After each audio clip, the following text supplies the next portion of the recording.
Hi there, I'm Ben and welcome to the second PS Plus review of 2020.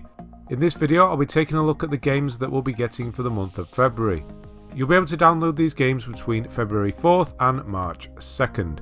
As always, I'll be looking at the free games on offer from PlayStation Plus this month from a trophy hunter's perspective, with a bit of my own opinion thrown in there too. Last month we got 4 games, which was an increase, but in February we'll be seeing yet another increase as we'll be getting 5. So let's take a look.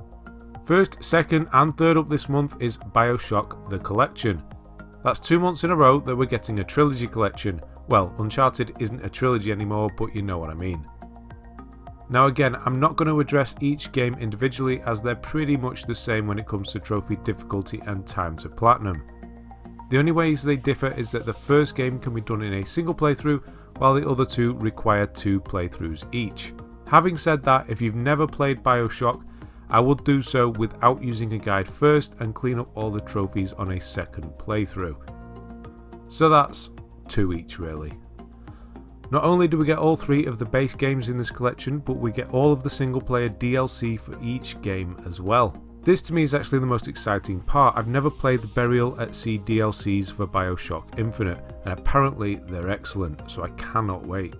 Once again, like Uncharted, the DLC trophies are not required for the Platinums, which isn't as big a deal as it was for Uncharted because they aren't as difficult. The main games will probably be more of a problem this time around. You'll have to play each one on the hardest difficulty along with a special condition. So for Infinite it's Finish 1999 mode without using the dollar bill machines, and for the original game it's Survivor difficulty without using a Vita chamber, which is essentially the checkpoint system. All in all, I'm super impressed that we're getting this title. I've been waiting to pick it up for a while and now I don't have to.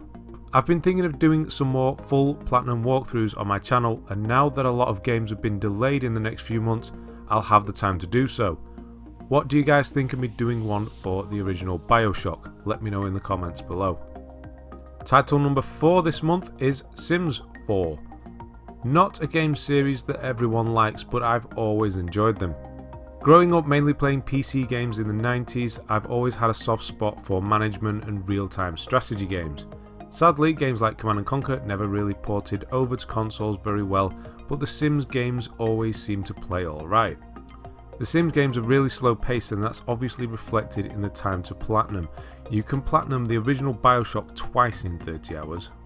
If you don't like people watching and micromanaging, then you're going to find that time really boring. A lot of the trophies in the list for this game involve you getting a sim to a max level in their given career or at a pastime that they enjoy.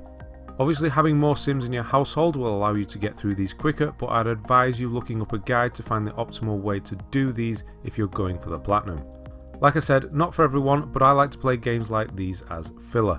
I could definitely do with relaxing with something a little slower after having platinumed Dark Souls 1, 2 and 3 back to back during January. There are just trilogies everywhere I look these days. Lastly this month we have a bonus game, Firewall 0 Hour. Sadly, this is a game very few people will platinum. 1, because it's a VR title, and 2, because it takes over 150 hours. I really do appreciate PlayStation adding a title like this though. A lot of people still don't have VR, but you can still add the game to your library for when you eventually do get one.